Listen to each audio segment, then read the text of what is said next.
Hello tout le monde, j'espère que vous allez bien. Aujourd'hui je vous retrouve dans un nouvel update lecture du mois de novembre et décembre parce que je n'ai pas lu suffisamment dans les 2 mois pour vous faire une vidéo par mois. Donc le mieux c'est que je vous regroupe les deux. J'ai lu 8 livres au mois de novembre et de décembre réunis et la plupart du temps ça a été trop bonne lecture donc je suis trop contente. Écoutez, ce que je vous propose c'est qu'on commence maintenant avec la première lecture. Ma première lecture du mois de novembre, elle est parfaite parce qu'elle est arrivée à un moment où j'avais envie d'enquête, mais en même temps j'étais un peu en manque de romance. Il s'agit du premier tome de la saga Seasons de Morgane Moncomble, Un automne pour te pardonner. Je vais aller au plus simple, je vais lire le résumé Goodreads, comme ça je suis sûre de pas me perdre dans mon propre résumé. Avocate en devenir, Camilla est passionnée de crimes non résolus. Ça tombe bien, Rory Cavendish, son ancien bourreau, vient de mourir mystérieusement. Le présumé coupable du meurtre, c'est lui, Lou McAllister, le meilleur ami de Rory. Le garçon qui l'a humiliée il y a 10 ans et qu'elle n'a jamais oublié depuis. Camélia saisit cette chance pour résoudre sa première enquête et satisfaire sa soif de vengeance. Lou a toujours été le mouton noir de sa famille, mais il ne s'attendait pas à finir en prison pour un meurtre. Du jour au lendemain, le voilà abandonné par tous ceux en qui il avait confiance. La seule personne à pouvoir le sortir de là, c'est elle, Camélia O'Brien. La première victime de Rory, la fille qui l'a blessé plus jeune et qui hante ses pensées depuis. Lou est prêt à tout pour se faire pardonner ses péchés et repartir de zéro. Cet Enemies to Lovers, il est juste merveilleusement bien fait. L'enquête, elle est trop bien aussi. Franchement, elle nous a surpassé, je pense, sur ce coup-là, Morgane Moncombe, parce que à la base, elle fait pas du tout ce genre de livre. Et alors, il y en a qui n'ont pas aimé du tout parce qu'ils disaient que l'enquête était trop facile, on avait deviné tout depuis le début. Et il y a des gens comme moi qui n'ont rien compris et qui n'ont rien vu venir et qui ont juste adoré du début à la fin. Je lui ai mis d'ailleurs 5 étoiles parce que pour moi, c'était trop bien fait, elle m'a surprise, c'est un genre que j'adore. Pour quelqu'un qui n'avait jamais écrit d'enquête, je trouve que ça a été très très bien fait. Moi pour le coup, j'ai vraiment rien vu venir comme je vous disais. Donc je vous conseille vraiment vraiment ce livre. Et d'ailleurs, à l'heure où je vous tourne cette vidéo, demain, donc le 3 janvier, sort le deuxième tome qui s'appelle Un hiver pour te résister. Et là, c'est sur une histoire de patinage artistique sur, je sais plus comment ça s'appelle, les personnages principaux, mais vous inquiétez pas, vous aurez mon avis très bientôt parce que je compte bien craquer pour ce livre. Ma deuxième lecture du mois de novembre, c'est une lecture audio et j'ai découvert enfin The Book of Ivy de Amy je sais pas. Dans cette histoire, on suit Ivy, Westfall, qui n'a qu'une seule mission, tuer le garçon qui lui est désigné, on va dire, Bishop, le fils du président. Elle se prépare à ça depuis toujours parce que peu importe ses sentiments, ses désirs ou encore ses doutes, tout l'espoir de la population est sur elle. Elle a tout sur ses épaules et, comme est dit dans le résumé, la révolution, la rébellion approche. Et en fait, on va suivre un peu ce début de relation qui est un peu compliqué parce que elle sait qu'elle doit le tuer, lui ne sait pas, et en même temps, ils s'aiment pas, c'est un mariage forcé.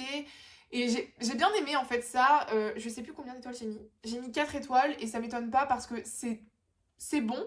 C'est quand même un livre qui est pas tout jeune et franchement je trouve qu'il vaut vraiment vraiment le coup. Je sais pas si je lirai la suite, étonnamment, parce que j'ai pas eu ce truc qui m'a donné envie de lire la suite, mais j'ai quand même mis 4 étoiles, donc vous comprenez que j'ai quand même vraiment beaucoup aimé ce tome. J'ai peut-être quand même un peu envie de savoir ce qui se passe derrière parce que il y a toutes ces histoires de sentiments qui viennent interférer dans sa mission en fait. Et j'ai beaucoup beaucoup aimé cette partie-là de l'histoire où on se demandait en fait tout le long comment elle va faire. Est-ce qu'elle va choisir son père à ses sentiments? Voilà, il y a toujours cette question du cœur ou de la raison et j'ai beaucoup aimé ça. J'aime beaucoup ce genre de, j'allais dire cette trope, mais c'est pas vraiment une trope, mais ce genre de questionnement où on se demande si elle va choisir plutôt ce qui lui est demandé ou plutôt ce qu'elle souhaite. Et ça, pour le coup, c'est bien fait dans ce livre.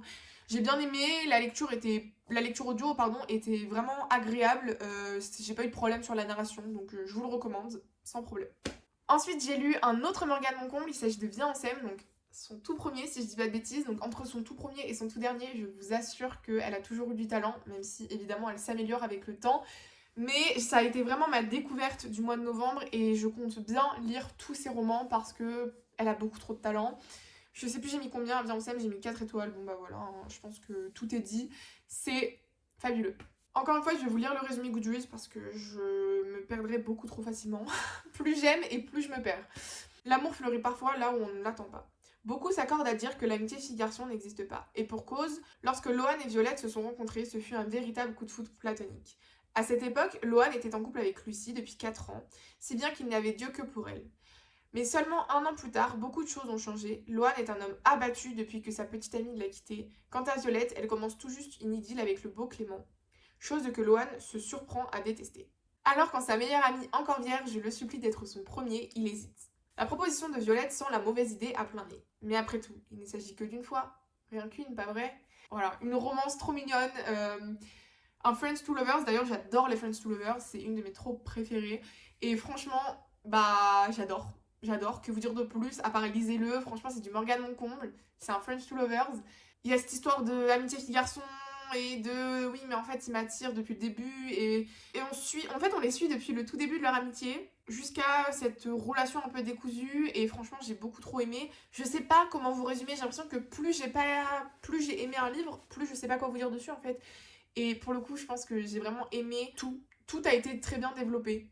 Les relations, les métiers, les études, tout a été vraiment fait pour que ce soit bien fait et on adore. On adore. Franchement, lisez Morgane Moncombe, mais lisez aussi Via Ansem.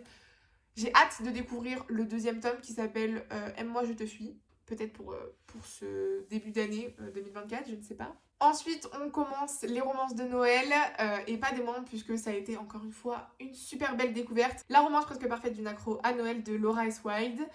Alors, c'est le premier tome d'une trilogie, si je dis pas de bêtises, mais sachez que ce premier tome a été écrit pour en être qu'un seul en fait, et c'est plus tard, même d'ailleurs à la fin du livre, il me semble qu'elle écrit fin ou presque, parce qu'en fait elle savait pas trop je crois si elle voulait faire une suite.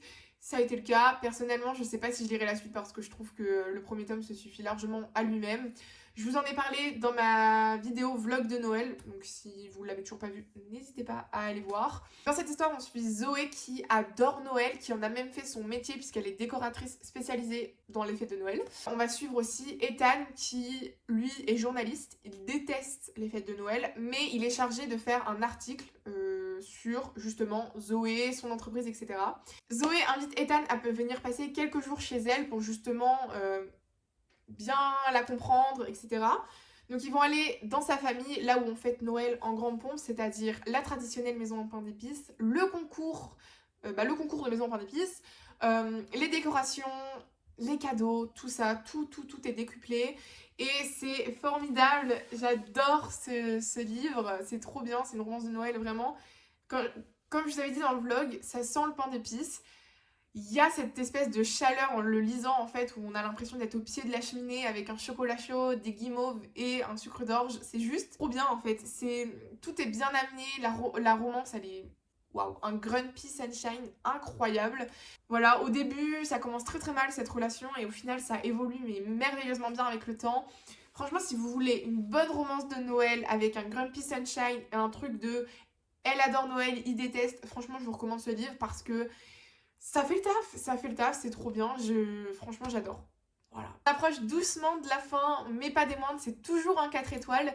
J'ai écouté Anne de Green Gables, donc c'est le tome 1, si je dis pas de bêtises, de Lucy Maud Montgomery, et j'ai adoré, mais vraiment c'est un truc de malade. Je savais que j'allais aimer, parce que j'ai l'impression que Anne et moi, on a beaucoup de points communs, et à partir du moment où on aime la lecture, je pense que Anne, elle nous plaît tous. Elle a cette vision et cette manière de voir le monde, Anne, qui est fabuleuse. Je sais pas si le résumé... Non, ça va, le résumé est pas trop long, je peux vous le lire. À travers le récit de la vie d'Anne Shirley, une jeune orpheline recueillie par les Cuthbert à Green Gables, Lucy Maud Montgomery nous invite à partager la vie des habitants de l'île du Prince-Édouard au début du siècle dernier. Personnage attachant, la petite Anne aura tôt fait de séduire son entourage par son courage, sa détermination et sa débrouillardise. Franchement, Anne, elle est très curieuse, elle a énormément d'imagination et elle a cette manière de voir le monde qui est fabuleuse. Vraiment, j'adore voir le monde à travers ses yeux. Elle me donne envie de regarder par la fenêtre et juste de m'émerveiller devant chaque petit détail, chaque petit brin de vent dans les feuilles.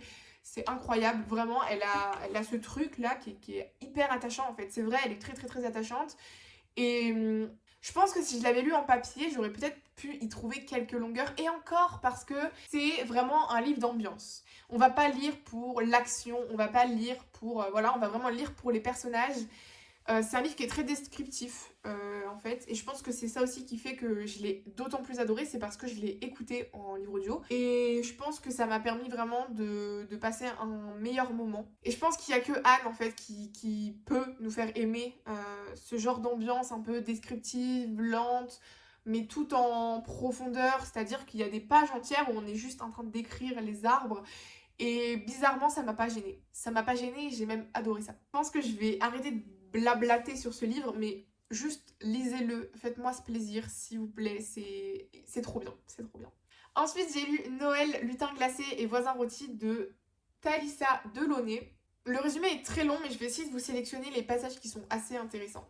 L'une déteste les fêtes de fin d'année, l'autre en savoure chaque seconde. En bons voisins, Lily et Montgomery s'ignorent la plupart du temps. Il faut dire qu'ils n'ont pas beaucoup de points communs et qu'une tension palpable règne entre eux.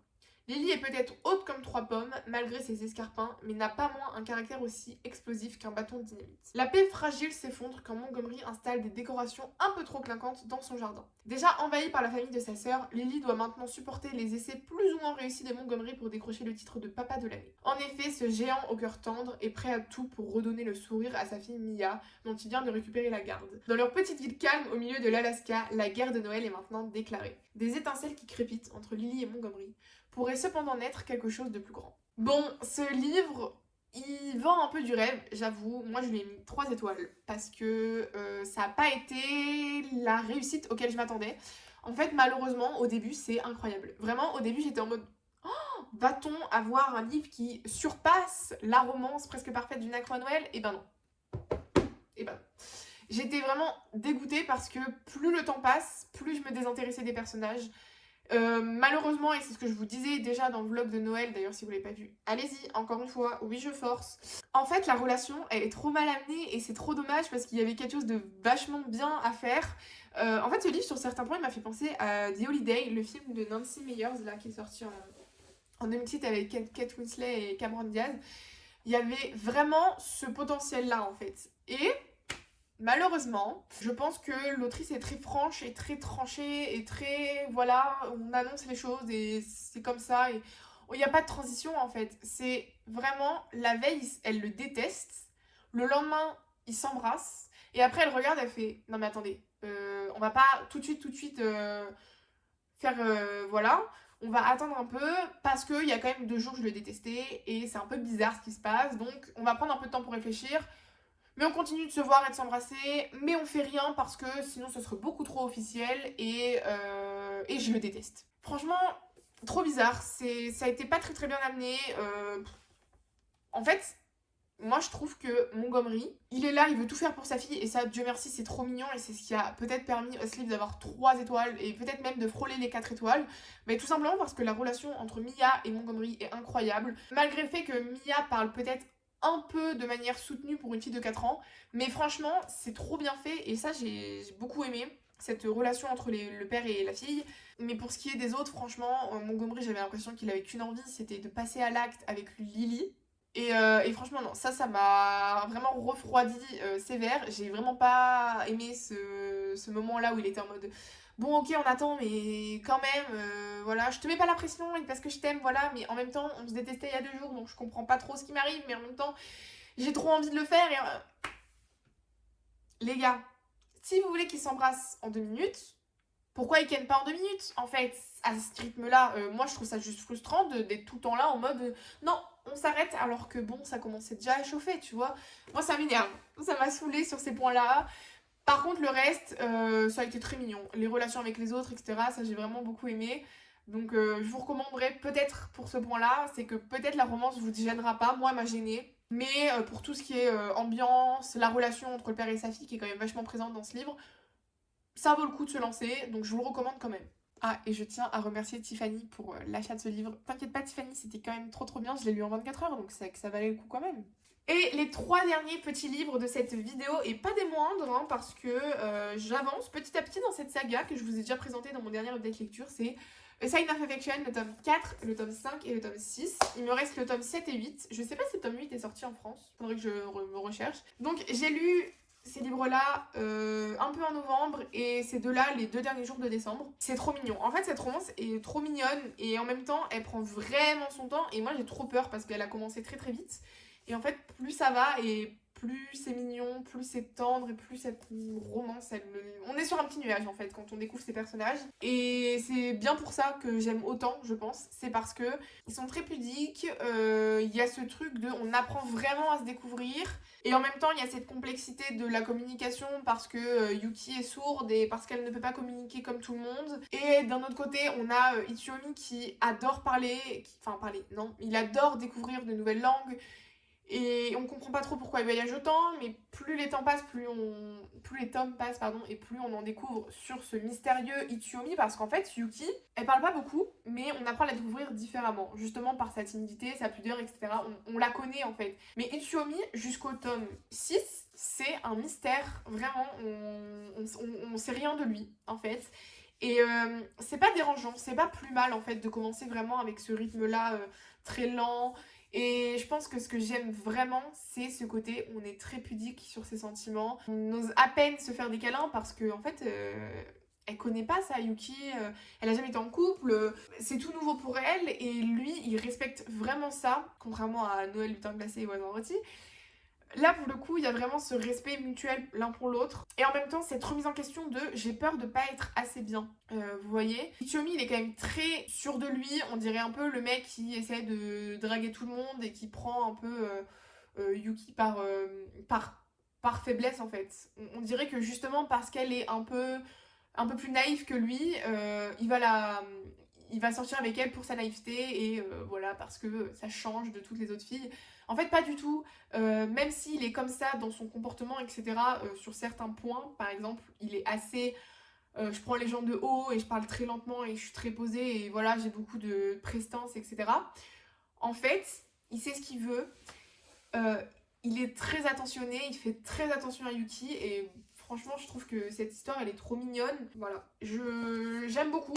Voilà, je continuerai à lire cette saga parce que j'adore. Voilà ce qui conclut cette vidéo. Il va être temps pour moi de m'arrêter là parce que j'ai d'autres choses à faire derrière. J'espère que cette vidéo vous a plu. J'espère que j'ai pu vous donner envie de lire certains livres parce que en fait, vous avez pu voir que toutes les lectures de ce mois ont été trop bien. Malheureusement pour Noël, Lutin glacé et Voisin rôti, ce titre est vraiment beaucoup trop long. Ça a été un peu une déception, mais comme vous pouvez le voir, ma note reste quand même de 3,5. Ça vaut quand même le coup. 3,5 pour moi, c'est un bon livre. Voilà. Je le relirai pas, mais c'est un bon livre. Donc je vous le recommande quand même. Et toutes ces lectures, d'ailleurs, ces 8 dernières lectures, je vous les recommande. Dites-moi en commentaire combien de livres vous vous êtes mis comme objectif pour cette année 2024. Moi, perso, je suis partie sur 52. Ça fait un livre par semaine. C'est très bien. Peut-être que j'en lirai 150, peut-être.